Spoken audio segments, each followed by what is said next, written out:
Welcome to another episode of Home Sweet Home. My name is Rod McCall. And I'm Scott Nichols.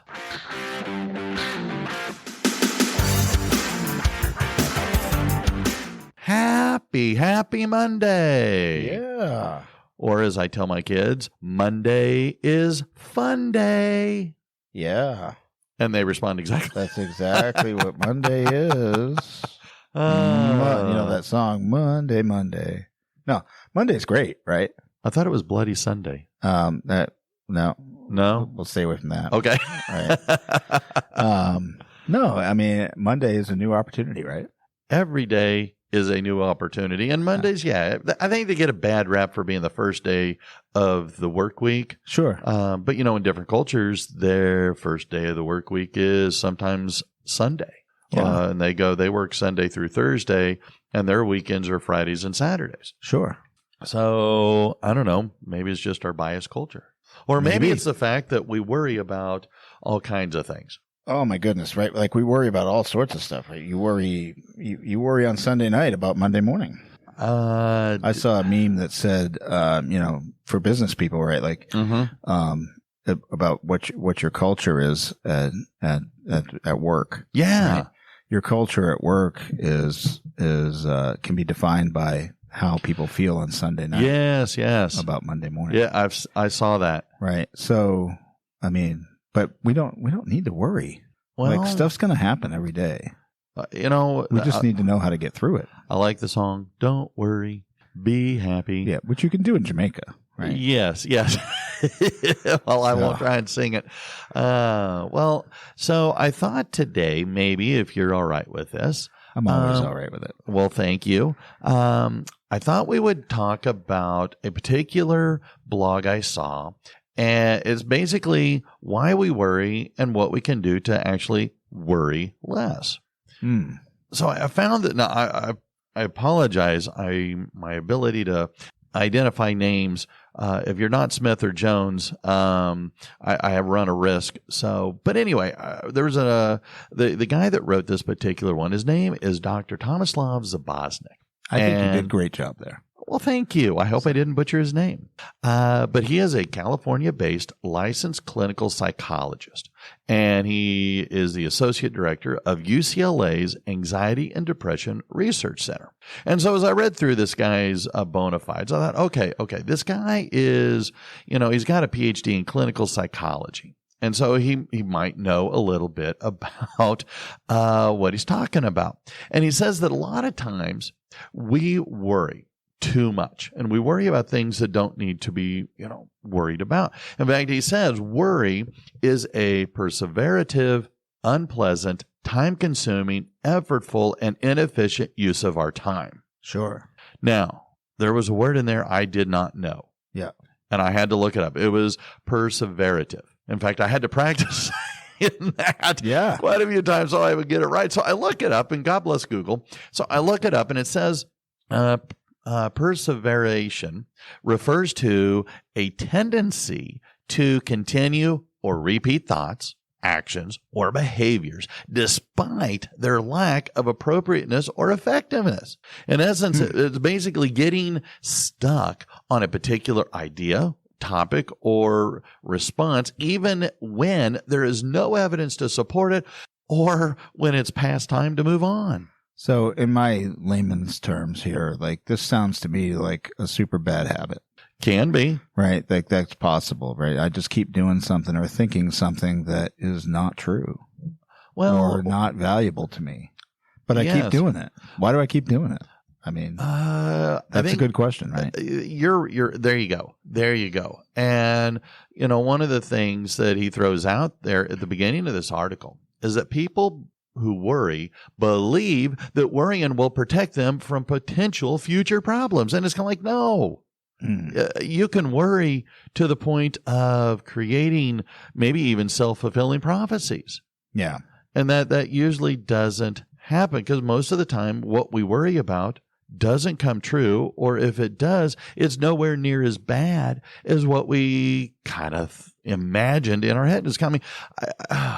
I worry and stress about a lot of things, and then after it's all done, when I had to take my state certification test, Right. I can't tell you, well, yes, I can tell you, July, August, September, and October, stressing and worrying about and studying for that silly thing. Mm-hmm. And was it tough? Heavens, yes. Right. But I passed. And when it was, okay, well, that wasn't as bad as I thought it would be. Yeah. And I think a lot of times we do worry too much. We do. I mean, we worry about things that are never even going to happen. Outside our control. Right. I mean, you worry about, I mean, you get it. It's just, it's better to consider, the thing after it comes along rather than worry about all the possibilities, right? That can be overwhelming. What's interesting to me about this as a history guy. Yeah. Right.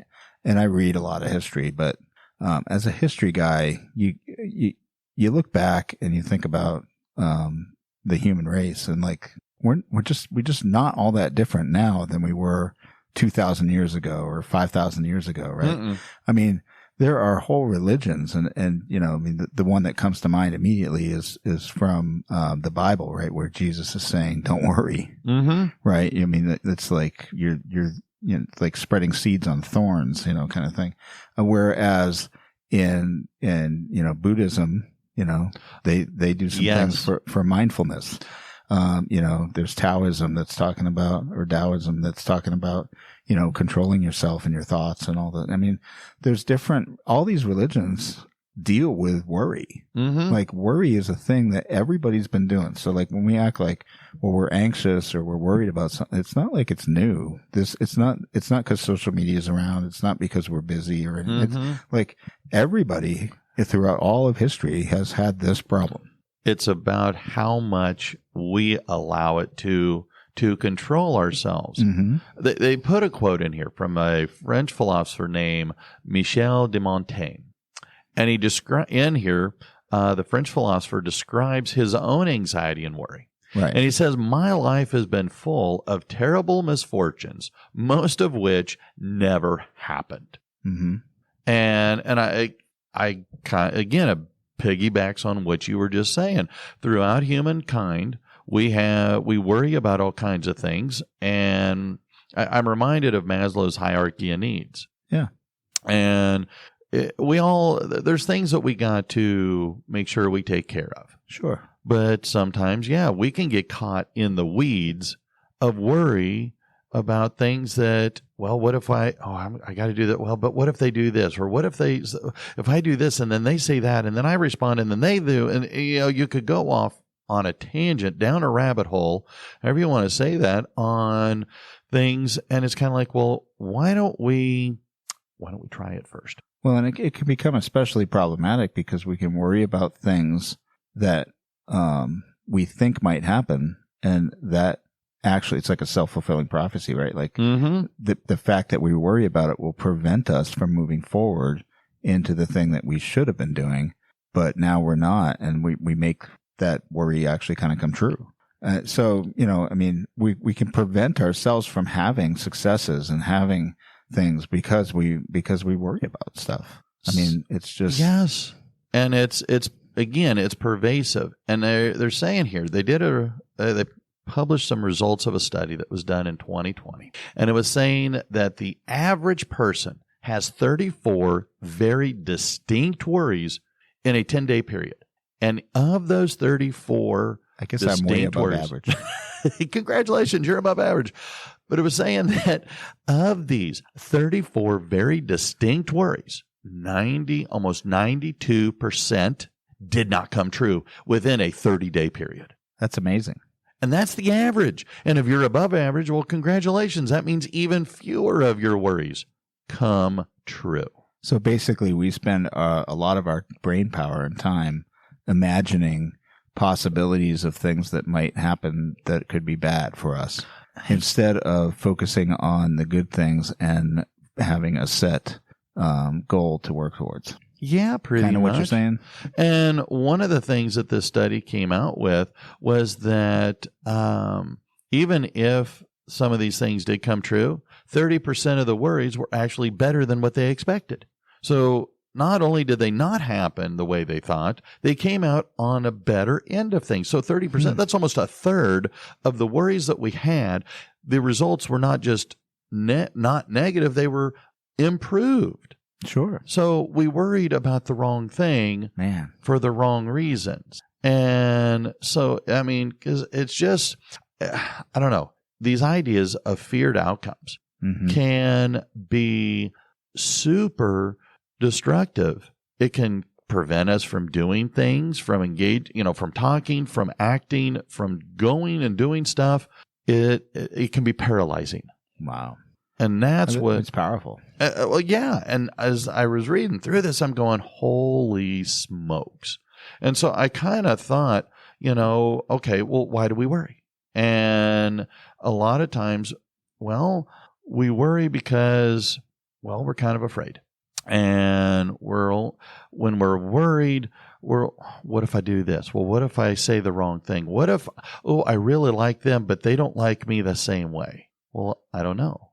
Let's find out. But It takes courage. And a lot of times we're afraid to try. And so anyway, and a lot of times what they're saying here too is that our fears, our worry sometimes is based on bias. And sometimes our bias predictions of what we think might happen then can influence us in what we don't do. Right. So anyway, I just thought what I thought was interesting was he talked in the thinking about why we worry. A lot of the worry is what they would call positive beliefs, right? That there's a belief, like you believe that your worrying is actually going to help you. Yes. And it actually doesn't help you, right? It doesn't, thinking about it, dwelling on it, worrying about the problem doesn't actually result in a positive outcome necessarily. I'm worried about letting my kid, if I don't supervise them 24/7 when they're outside playing or when they're at the playground or something of that sort, that something exceptionally horrible, they're going to get kidnapped. They're going to hurt and, break major bones or they might even die. And so I have to watch them. I can't let them out of my sight. You can ride your bike outside, but don't ride in the street. Well, I go back to you and I growing up, and crying out loud, my mom would say, like during the summertime or on a Saturday, go outside and play. Yeah. And we would be, after we got done with chores or whatever we were supposed to do, then boom, you're booted out of the house. Go. And my mom didn't pay attention and watch us 24/7.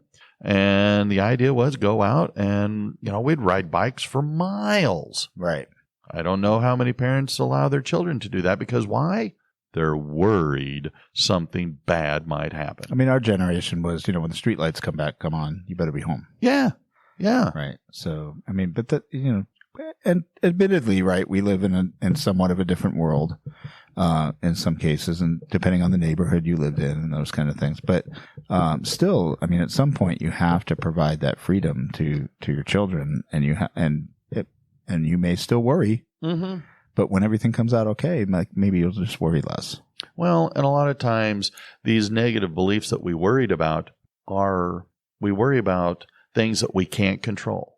And they're unpleasant. They could be harmful, but they're outside our control. So we try and control that which we cannot control, which creates more worry. Right. And so I don't know. Part of this whole idea of worry, though, also leads us to avoidance. And our inability to go and deal with whatever it might be. And so we're afraid. We're afraid to try. I hate my job, but I'm afraid to get something new because it might be worse. Okay, but it might be better. I'm not ready for the test, so I'm not going to school today. Exactly. It's kind of like, well, why aren't you ready for the test? Right. Then that requires a few more questions, but you're right. We worry, we avoid. Well, but the bottom line is, like, in that case, right? Like, are you really going to be ready for the test tomorrow? No. Right. Is staying home today going to solve the problem and make you ready for the test tomorrow? Probably not. And so sometimes you just need to face it. Well, yeah, because as we do this worry, as you and I worry about things that are, again, beyond our control, it creates all kinds of negative responses. All right. It reduces our physical feelings. It creates, stomach issues, nausea. But again, it also increases our feelings of fear and further pushes our anxiety levels higher and higher, which is, again, creates all kinds of negative physiological headaches, migraines, stuff like that. So that's all very interesting stuff, right? I mean, I read a book recently called The Body Keeps the Score, right? Yes, I'm reading that now. Such a great book, right? And it talks about a lot about how just those kinds of things, right, manifest themselves in your body. And, it's just crazy how your body stores all that stuff, right? So that's a great book. The Body Keeps the Score. Bessel van der Kolk. Dr. Bessel van der Kolk. Yeah, he's Dutch. So, I mean, fabulous book. Again, I'm in the middle of reading it not literally as we speak. We're talking as we speak. Right. I am reading it. But one of the things that I liked about this article, again, more research that was provided, a 2021 study said that elevated anxiety is often associated with excessive avoidance far in advance of any potential danger that could come. And again, we avoid. Some things maybe you need to avoid. A rough part of town, a negative coworker. But maybe how many times, I got to say, I'm not a good person at confrontation. No, and most people aren't. And I try to avoid confrontation when a lot of times I might, and I fear. Do you worry about confrontation? I worry about it. Yeah, a confrontation with this person, with a student that's acting up, or a parent, or the negative consequences with an administrator as a result. These things worry because I worry about, what's this conversation going to be like? Sure. And I will admit that I do. And a lot of times I can avoid. I mean, that was one of the things that contributed to my divorce was avoidance. And I would run through scenarios of conversations in my head, conversations that did not happen. And as a result of these failures on my part to address some of my early concerns, they just actually manifested, grew, and led to the divorce. Had I potentially addressed these things when they were smaller, may have not led to my divorce. So I don't know. Again, as it said at the very beginning, many of the times the things that we worry about are over exaggerated and are never or are rarely as bad as what we think they will be. And so the idea is let's go ahead and tackle them.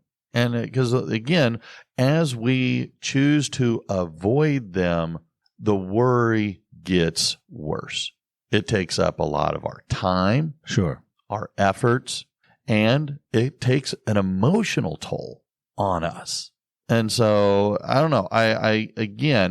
I'm a firm believer that address it. I mean, Sherry and I, a lot of times, we now talk about an issue. I don't let it just fester. Right. And it might take me a day or two to kind of calm down. And I'll think about, okay, what would be a good way to approach the subject? And I'll wait till my emotions have kind of calmed down and I'm a little more level-headed. Again, the book you were just talking about talks about when we are very emotional, a lot of times our left brain shuts down. Yeah. And our ability to communicate is greatly reduced because our ability for rational communication is on our left brain. Mm-hmm. So if you take calm down, relax, and take a few deep breaths.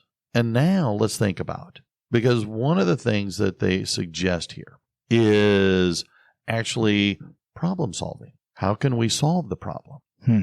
And so as a result, I think if you're able to push past the fear, push past the anxiety, and start thinking, okay, I want to deal with this. I want to address it. Let's head this thing off at the pass, so to speak, so that way the worry doesn't become debilitating. Yeah.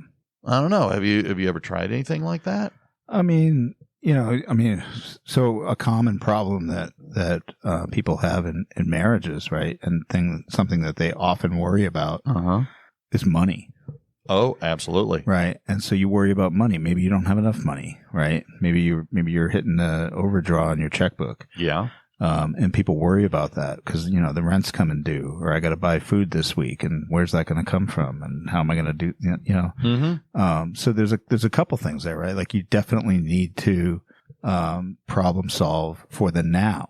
Yeah. Right. Sure. So somehow you have to get some more money, and it might be humbling yourself and saying, hey, mom, dad, friend, whatever, like I just need $100. I'm struggling, right? I made a mistake. Group, whatever, like I made a mistake. And then there's the second part of that is heading it off for the future, right? Dealing with the future negative outcomes. Okay, so now how am I going to change my situation, right? Maybe I overspend, right? Because, my wife and I have been talking about Amazon. Okay. Everybody has an Amazon box at their door all the time.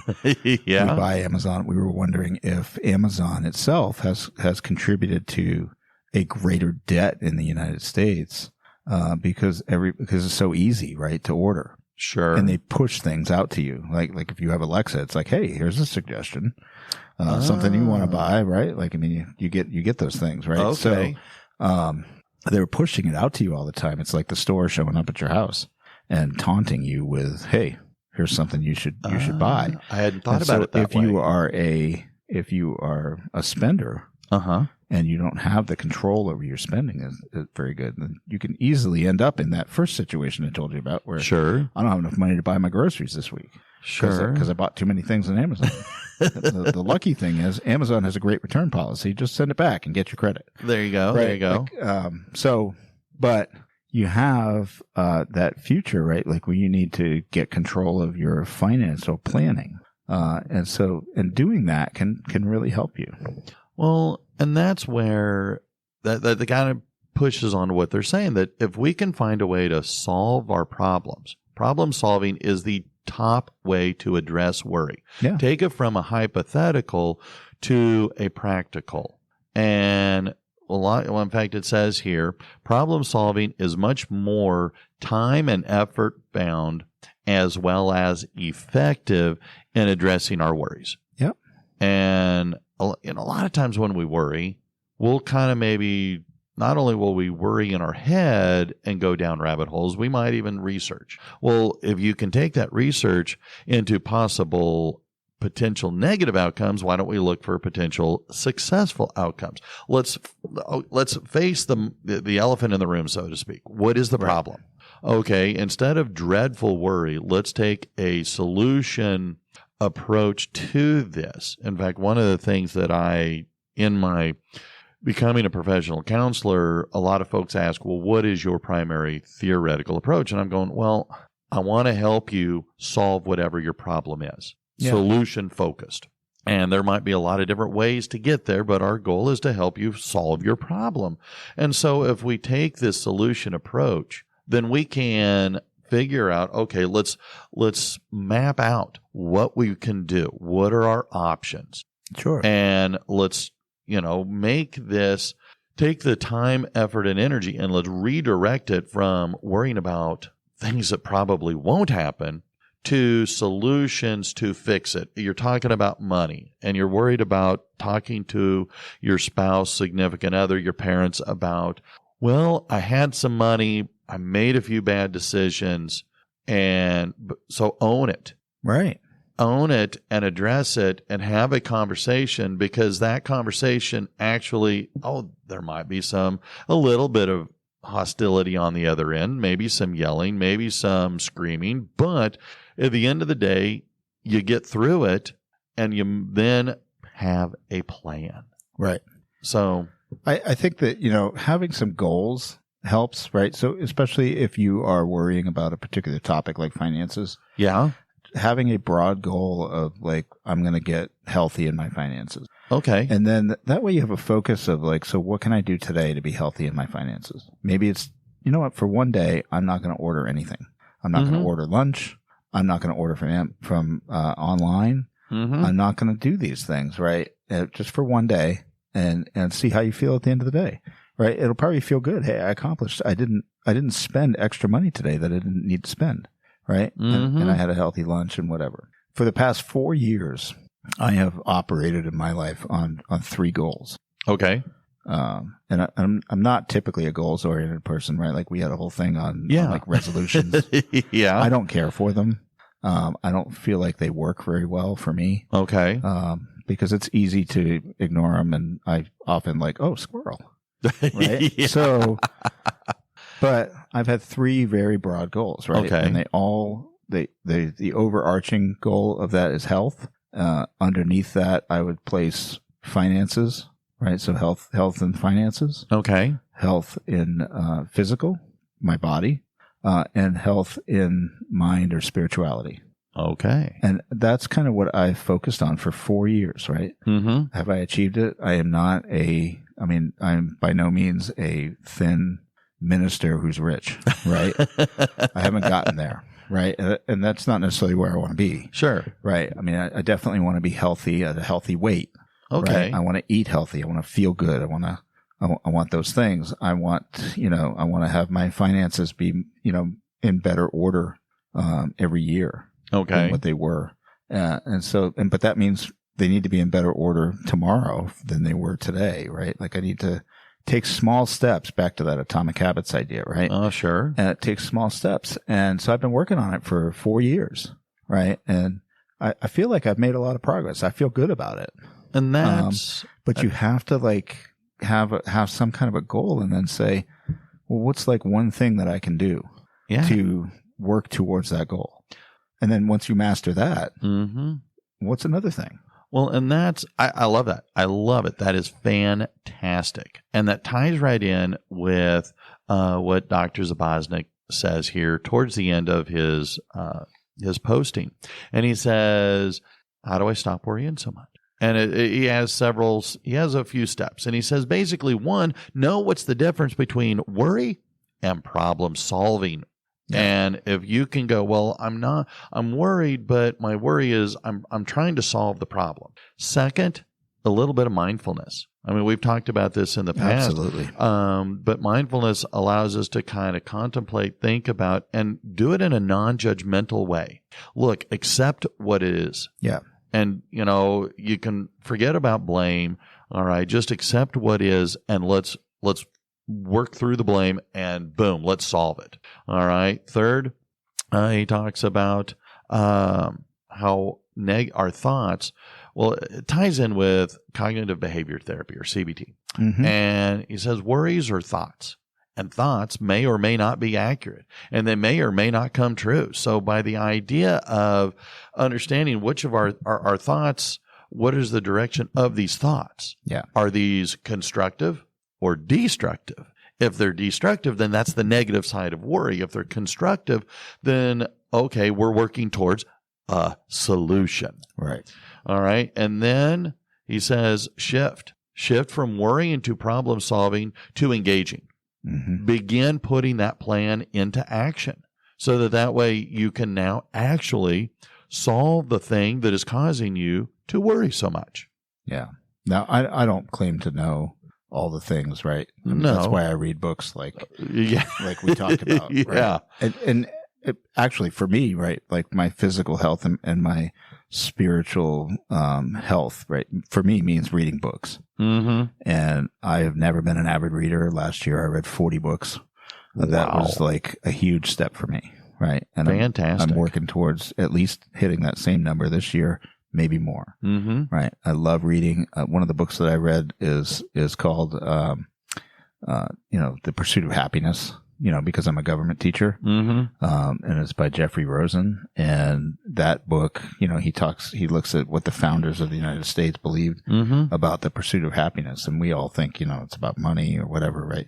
It's really about control of your mind, control of yourself. Yes. And they believed that the way to do that was by studying the classic writers, right? Socrates, different people like Homer. that. Yeah. And so understanding those things and controlling your mind, because again, none of this anxiety is new. None of this worry is new. Like everybody has it. So, I mean, Thomas Jefferson died in debt. Yeah. Big time. So it's not like these are new problems. Yeah. The question is, the issue is we all have to deal with it on a personal level. Yes. And we all have to learn from it. It's not like genetic where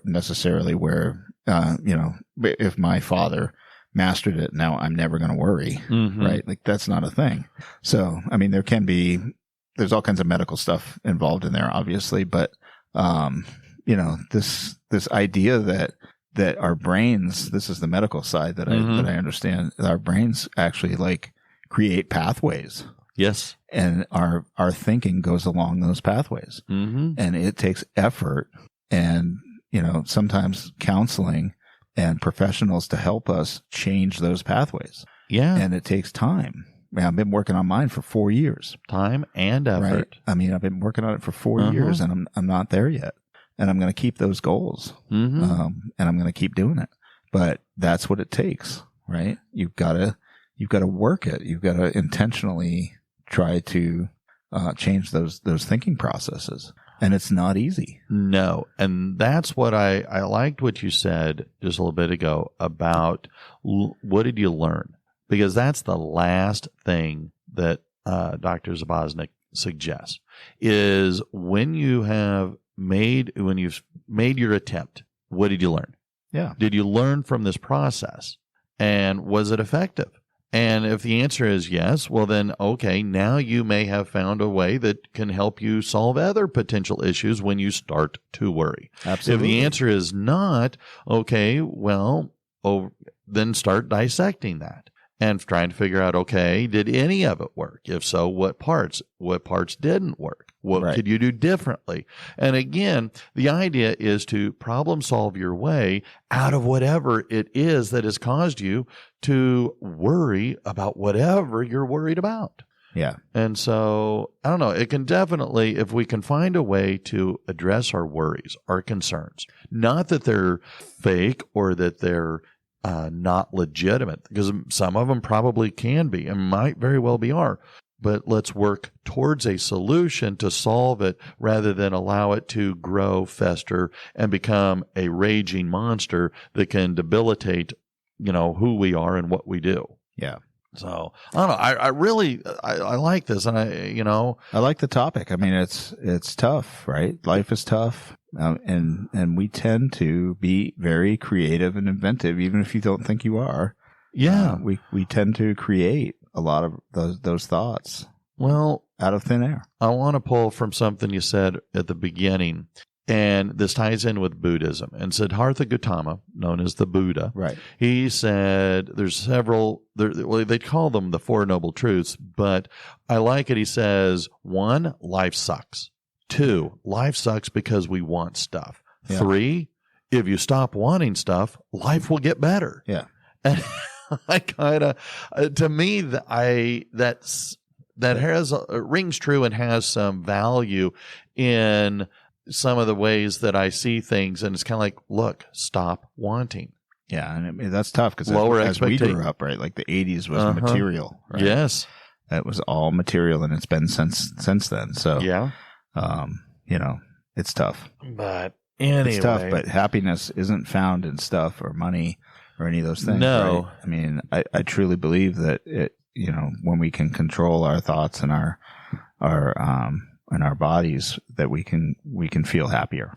To quote one of our former guests that we had on, many, many months ago, our lawyer, Charlie Phillips, he said, happiness is not in stuff. Happiness is in relationships. Yeah. So, and I have to absolutely agree on that. I would 100%.